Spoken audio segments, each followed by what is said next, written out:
In 1983, Johnny Cash had a strange event happen. His family kept it secret for 40 years, up until now. His son finally told him about the drugs, the time he spent in rehab, and the time an ostrich almost killed him. He is, however, giving away hints about a much bigger secret. What did Cash do that year? Do you know why the doctors went crazy? What is his son still not telling us? Things just got much worse in the story of the Man in Black. He was born in Kingsland, Arkansas, on February 26, 1932. During the Great Depression, his family was poor, as were most people. Ray and Carrie Cash were sharecroppers and raised him. It was hard to live. They went to Deas, Arkansas, when Johnny was 3 years old in search of a better life. They were given land by the government to grow, but not much changed. To help their family stay alive, Johnny and his brothers worked in the cotton fields in the hot sun. They never had much money, but singing was their way to relax. Johnny loved the songs that his family sang together when he was young. Johnny Cash's real name was JR. They couldn't decide on a first name for him, so they just used his letters. That made things hard for him when he joined the service, so he had to change his name to John. Being poor as a child made him who he is today. It made him tough and helped him understand other people. Later, it made his songs honest and raw. He wrote songs like 5 Feet High and Rising because of hard times in his life, like the 1937 flood that almost destroyed their farm. But Johnny's loss of his brother Jack hurt him the most. Jack was 15 years old in 1944 and worked at a sawmill to support his family. His shirt got caught in a saw one day, and it cut him all the way through. He dragged himself 50 yards to get help. He was in the hospital for a week, but he died. It broke Johnny, who was only 12 years old. Jack was his best friend and favorite person in the world. His dream was to become a preacher, and Johnny always thought Jack should have lived. He was different after the loss. He slowed down and became more serious. He began to write as a way to deal with his pain. After Jack died, music became even more important. Johnny got ideas from church singers like Sister Rosetta Tharpe, who played both spiritual music and electric guitar. He never stopped preaching the faith, even after he became famous. In later years, when he was struggling with addiction, it gave him strength. Johnny knew he had to leave Arkansas when he was 18. He joined the U.S. Air Force in 1950, while the Korean War was still going on. But when he tried to join, the recruiter told him that letters were not allowed, though. He had to have a real name. He picked John right away. He changed his name to John R. Cash that way. Johnny got trained in Mississippi and then was sent to Germany to work as a Morse code capture operator. He had to have a very high level of security clearance in order to listen to Soviet broadcasts for work. It was hard work, but when he had free time, music helped him get away. His first guitar cost him $5, and he and some other pilots formed the Landsberg Barbarians, a band. It didn't matter how good they were when they played at the officers' club. Everyone loved them. Afterward, Johnny made fun of the fact that the German beer made them sound better than they were. That's where he began writing real songs. In Germany, he had time to think while he listened to the radio for long, dull hours. He watched a show called Inside Folsom Prison one night. It touched a nerve for some reason. The prisoners made him think of how he felt. Stuck, alone, and far from home. He wrote Folsom Prison Blues at that time. The famous first line, "I hear the train a-comin', it's rollin' round the bend," came from hearing trains near his camp. At that time, he didn't know. Everything would be different after hearing that song. After many years, when he played it live at Folsom Prison, it was one of the most famous moments in music history. But he was only a young soldier in Germany at the time, and he was writing songs in his camp. He was done with his service in 1954 and ready for something new. He could sing, tell stories, and have a great voice. He had no idea how, but he was going to be famous in music. John Cash moved to Memphis in the summer of 1954. He was only 22 years old at the time. After getting out of the Air Force, he was following a dream. He was brave and tried out for Sam Phillips at Sun Records on July 18th. It was the same studio where Elvis Presley's career had just begun. Cash sang gospel songs to try to please Phillips, but Phillips didn't respond well. Do something bad at home, and then come back with a song I can sell. Cash didn't give up. After a few months, he came back with his band and played the song Hey Porter, which he had written while he was in the Air Force. Phillips liked it, but he thought the B-side should be better. Cash wrote Cry, Cry that night. They taped both songs the next day. The song came out on June 21st, 1955, and sold 100,000 copies in the South. Cash wasn't a star yet, though. He still had to go door to door selling things during the day, and play music late at night. I Walk the Line was his big break. It was an accident that the song's strange rhythm came about. While he was in the Air Force, Cash flipped his guitar tape and liked the strange line of chords. It was taped on April 2nd, 1956. It went through the roof when it hit the charts in May. Cash became known across the country after his song stayed on top for 43 weeks and sold more than 2 million copies. He played on the Grand Ole Opry that summer, which was another big deal. I Walk the Line almost didn't happen, though. It was too slow for Cash, so Phillips told him to speed it up. The well-known hum at the start was just Cash trying to find his pitch. At that time, no one else had a sound like his. It wasn't easy for Cash's band, the Tennessee Two, to play well. In real life, Luther Perkins was a mechanic who had only been playing guitar for a few months. To keep things simple, he stuck to a simple beat and picked the bass strings with his thumb. Cash put a dollar bill under his guitar strings near the bridge to make up for the fact that they didn't have a drummer, muting the sound and making it snappy. The boom chicka boom rhythm was made up of Cash's singing, the bass, and the guitar. It was rough. It was easy. It did work, though. They made sure to keep that sound going even after they got a real drummer. He met Vivian Liberto in 1951 while he was in the Air Force training. They fell in love. He wrote more than 1,000 letters while he was in Germany. They got married and had 4 girls when he came back in 1954. Life was good at first. Cash's job was getting better, and their family was happy. However, he spent more time away as his fame grew. He was always on tour, and drugs were his way to cool off. So they could start over. They moved to California in 1961. It didn't help, though. There was no one to watch the kids while Cash was either high or on the road. It all began for Cash with drugs in the late 1950s, when he took pills to stay awake on tour. He thought he was in charge at first. After that, the drugs took over. He was taking almost 100 pills every day by the 1960s. He became careless. He started a forest fire in California in 1965 that burned hundreds of acres. He had to pay $82,001 because the government sued him. He was caught many times for being drunk or careless. Someone around him either didn't notice or laughed when he lost weight to 150 pounds. He tried many times to clean up, but failed. In 1965, he had one of his worst times in El Paso, Texas. He went into Mexico to buy pills after a show. Airport workers looked through his guitar case and found 1,163 pills when he got back. He was caught and put in jail overnight. He broke down in his cell and told his friends, "I just want to stay here and die." He got lucky. Country stars like Gene Autry and Tex Ritter spoke up for him and didn't punish him too much. He got a $1,000 fine and a 30-day delayed sentence instead of a long time in jail. He was ashamed as he stood in court and begged for another chance. Vivian had already made up her mind to quit. Racist groups began to attack them because of the courthouse picture after the arrest in El Paso. Threats were made against Vivian while she tried to keep her kids safe. She finally said that the split was due to drug abuse, alcoholism, and cheating. It was over in 1966. On July 7th, 1956, Johnny Cash met June Carter behind the scenes at the Grand Ole Opry. He was 24 and got his start in show business, while she was 27 and already a country music star. Johnny saw June after getting off stage after singing I Walk the Line. He told her, "I've always wanted to meet you." June, who had been on tour with Elvis, smiled and said, "I feel like I already know you." Everything changed at that time. As a child, Johnny listened to the Carter family on the radio. Now he was in front of June. The way she moved, talked, and performed made him want to be with her. In turn, she found his deep voice and strong personality very interesting. But there was something wrong. They were both married. Vivian was Johnny's wife, and they had 4 girls. June was married to country singer Carl Smith, and they had a daughter named Carlene. It was clear that they were connected, even though they couldn't be together. They became one of the best singing teams in country music because they were friends.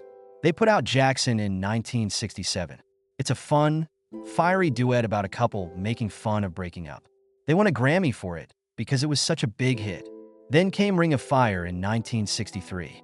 June co-wrote this song about her love for Johnny that she couldn't have. She later said that falling in love with him was like falling into a fire ring. In later years, Vivian, Johnny's first wife, said that Johnny wrote it and just gave June credit. The song became famous no matter who wrote it, and Johnny insisted on adding horns that made it sound like nothing else. Their music was going up, but Johnny was going down. His drug abuse was ruining his life. When he drove to Nickajack Cave in 1967, he hit rock bottom, planning to go away for good. But he felt something deep inside the cave. He later said that God let him out. When he came out, June and his mom were already there. Something changed at that moment, but it didn't fix everything. June always believed in him. To help him get clean, she got rid of his pills, stayed with him, and even moved in with her parents. After a long time of problems, Johnny finally asked her to marry him on stage in 1968. That same year, they got married, and they couldn't be apart after that. It wasn't just love that brought them together. It was music, hope, and barely making it. It was hard for them at times, but they were there for each other when it got tough. June was there for Johnny, even when he slipped up again. Johnny Cash was having a bad time with his job. His drug troubles hurt his reputation, and no one was buying his music. But on January 13th, 1968, when he walked onto the stage at Folsom State Prison, everything changed. There was electricity in the room. The prisoners' screams were so loud that they drowned out the music when he played Folsom Prison Blues. A huge number of people bought the album at Folsom Prison when it came out in May. It became the #1 country song and brought Cash back into the public eye. Not much was done to sell it by Columbia Records, but it didn't matter. It was unique because of the sound that wasn't controlled and Cash's close relationship with the prisoners. Cash played at San Quentin State Prison in 1969 while he was riding a wave of fame. That show was even bigger. His first album to top the pop charts was at San Quentin. A Boy Named Sue was a big hit from that record. In a short time, the record went gold. And in the end, it went triple platinum. These jail shows changed how people saw Cash. He wasn't just a singer. He spoke for people who had been ignored. ABC gave him his own show because of how well his comeback went. The first episode of the Johnny Cash show aired in 1969. It was shot at the Grand Ole Opry's home theater, the Ryman Auditorium. People really liked the show, which had country, folk, rock, and even jazz music. Cash had acts like Bob Dylan, Joni Mitchell, and Neil Young on his country music show, which doesn't happen very often. He also did dangerous things. He refused to change Sunday Morning Coming Down, even though ABC told him to. He asked Pete Seeger, who had been kicked off of TV because he was against the Vietnam War. He even sang Man in Black at Vanderbilt University, where he talked about how he wore black to honor the poor and the forgotten. Cash did more than talk. He did what he said he would do. He played music in jails for almost 30 years, sometimes for free. In 1972, he talked to the U.S. Senate about how to improve prisons. He also worked for the rights of Native Americans. Bitter Tears, his record from 1964, told their stories. One song, Ira Hayes, was a ballad about a Native American Marine who helped raise the flag at Iwo Jima but later died poor. Columbia Records told him that Old Apache Squaw would be too controversial to put out, so they tried to stop him. Cash wouldn't give up, though. It was more than just fun to listen to his songs. He told true stories with it. In 1960, Ride This Train was a movie about American history. Blood, Sweat, and Tears, 1963, was a movie about workers' difficulties. In 1972, America, a 200-year salute in story and song mixed history with music to show both the good and the bad. Cash did more than just make hits, he also got people to think. Also, Johnny Cash didn't just dress in black for style's sake. It had meaning. His words at a prison show on February 11, 1971, were meant for all people who were having a hard time. He became a man in black at that point. But the truth was that he had worn black for years. He wore a black shirt to the Grand Ole Opry in 1956 because it was the only clean thing he and his band had on. But as time went on, black became his mark. By 1959, he wore it all the time, which made him stand out among country singers who wore rhinestone-covered clothes. He thought black meant more than just that. It was for the poor, children in need, and people who didn't feel seen. During the 1960s, it also became a way for him to show his support for civil rights and his resistance to the Vietnam War. By 1971, it was a proven fact. He stood with the lost. Someone asked him that year why he always wore black. He didn't just answer. He wrote a song. The Man in Black told us everything. He wore it to remember the poor, the men who died in battle, the prisoners, and everyone else who was hurt. He set it to music on February 16th and played it the next day. It was a real, honest, and powerful song. Plus, it made his reputation stronger. It got to #3 on the country charts. He said that the reasons for wearing it haven't changed over the years. the world still has a lot of unfair things going on. Cash got one of the biggest honors in country music in 1980 when he was admitted into the Country Music Hall of Fame. At the time, he was the youngest live inductee. He was only 48 years old. Cash had already built a great business by that time. He had 45 studio albums, 105 songs that made the charts, and even his own TV show called The Johnny Cash Show, which ran from 1969 to 1971. When he got on stage to take his Hall of Fame award, he kept it simple by saying, "I don't know if I deserve it, but I'm grateful." But the 1980s weren't all happiness and success.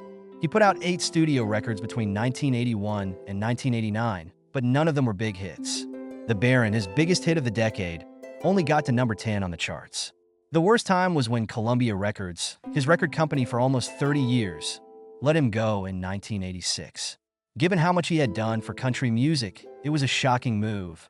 But Cash never really went away, not even when things were at their worst.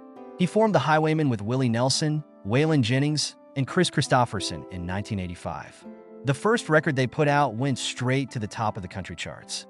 For Cash, it showed that he still had fans who believed in him, even after the music business changed. Johnny Cash's fame was going downhill in 1993. He was 61 years old, a long way from his best years in the 1960s and 1970s. His shows were not as packed as they used to be. He played for small groups instead, such as the one in a small club in Southern California. There was a big event that night that changed everything. He met Rick Rubin after his show. Rubin is a famous music producer who has worked with heavy metal and hip-hop acts like Slayer and Beastie Boys. They didn't seem to be at all alike. In his black suit, Cash looked like a country star who was having health problems and problems with old addictions. On the other hand, Rubin, who was barefoot and had a long beard, looked more like a hippie than a record executive. It only took 15 minutes of their first talk for Rubin to notice something about Cash that other people had missed. Rubin thought Cash's voice was still strong, but it needed to be heard in a different way. He thought of something: take everything apart. Nothing fancy, Cash and his guitar singing songs he really loved. It was a bad idea. Cash was interested though. In May 1993, a few months later, they began recording at Rubin's home studio, which was close to the Sunset Strip. It started out as a simple test, but it turned into one of the biggest hits in music history. The next few years, Cash and Rubin worked together to make a set of albums called American Recordings. When it came out in April 1994, the first one was just Cash's words and guitar. It's real and scary. It became a hit right away, winning a Grammy and putting Cash back in the spotlight. There were more records after that: American 3, Solitary Man, American 4, The Man Comes Around, American 5, 100 Highways, and American 6, Ain't No Grave. There was more to these records than just songs on them. They had value, were personal, and made you feel things. Cash covered songs by acts that not many people thought he would. Hurt was one of the most powerful examples. Trent Reznor of 9 Inch Nails wrote the song, which is a very personal look at pain and sorrow. Even Reznor was moved to tears when Cash taped it because it was so powerful. He later said, "That song is no longer mine." Hurt grew into more than a song. The music video, which was made in 2003, broke my heart. It showed Cash, who was weak and nearing the end of his life, sitting at a piano and watching old videos of himself when he was at his best. It became one of the most famous music films ever made and won a lot of awards. As he said goodbye, the man thought about his life and knew that the end was near. Cash's music for Hurt got a Grammy and a few other awards in 2004. But it also brought him to the attention of a whole new group. Young people who had never heard country music before saw Johnny Cash in a whole new way. His voice, which was steeped in years of pain and hardship, gave these songs a depth that no one else could. Later, his son John Carter Cash told them something even more important. His son asked Cash if he was sure he wanted to sing such a sad song when he first heard Hurt. Cash just told them, "That's my life." Hurt wasn't just another song to him. It was a story. The words about hurt, regret, and loss were based on his own life. He had struggled with addiction, lost people he cared about, and done bad things. He wasn't just acting when he sang Hurt. He was telling the truth. Even when his health was getting worse, Johnny Cash never stopped making songs. In 1997, he was told he only had 18 months to live because of a rare sickness, but he wouldn't let that stop him. He kept making records for 6 more years. Cash worked harder than ever in the last few months of his life. Even though his health was getting worse, he recorded 60 songs. He told his kid, "You have to keep me working because I will die if I don't have something to do." Johnny was very sad when he lost June Carter Cash in May 2003. For 35 years, she had been with him, not only as his wife, but also as his life and music partner. In 1956, they met at the Grand Ole Opry, and their love story shot to fame. In the 1960s, she helped him get over his drug problem and encouraged him to get back in touch with his faith. In fact, she helped write some of his biggest hits. But in early 2003, June had to have heart surgery. Problems came up. She died at age 73. After 4 months, on September 12, 2003, Johnny Cash passed away. 71. Officially, problems from diabetes were to blame, but people who knew him well thought that losing June had broken him. His manager, Rick Rubin, said that when June died, it broke his heart. He was laid to rest at Hendersonville First Baptist Church. A lot of famous country music stars were there. In honor of him, Chris Christopherson sang, "Why Me, Lord?" June and Cash were buried next to each other in Hendersonville Memory Gardens. After he died, a huge collection of recordings that had not been released were found. John Carter Cash, his son, started going through his dad's old records and found that there were enough songs for several CDs. In 2014, he said that there could be 4 or 5 albums of songs that no one has heard. A lot of it was made during Johnny's work with Rick Rubin in the 1990s and early 2000s. Since Johnny Cash at San Quentin in 1969, American V. 100 Highways was Cash's first #1 record on the Billboard 200. It came out in 2006. Next, American 6.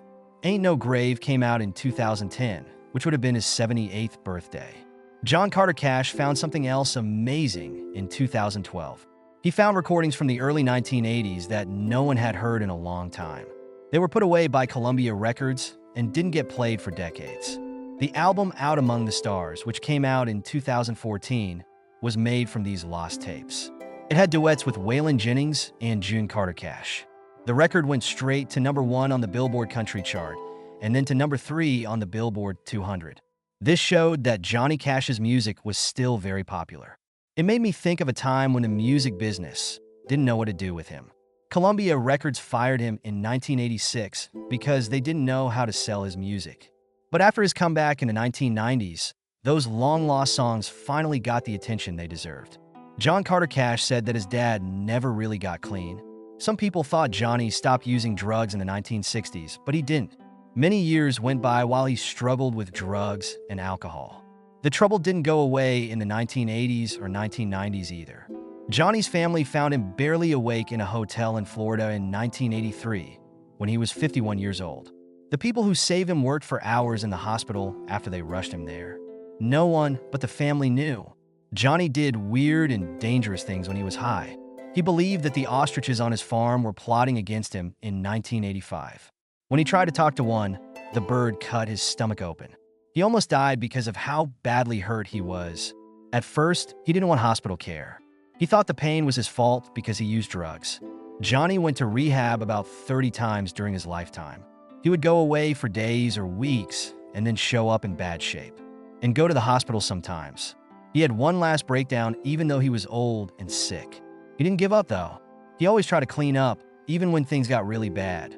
He spent his last years sober with the help of his family and his strong religion. Johnny loved faith more than anything else. Even though many people knew he was religious, John Carter said it went much deeper than most thought. Johnny read the Bible first thing in the morning every day. A Bible was always with him, even when he was high. He made notes and prayers in the margins. Lots of spiritual things were said in his songs. Johnny knew the Bible by heart. He knew how to read whole books word for word. He used what he knew to shape his songs. The Man Comes Around, a song he wrote near the end of his life, is full of Bible verses. He didn't always have hope, though. He felt guilty a lot of the time, especially when drugs took over. He wasn't sure. It was his fault. He never turned away from God, though.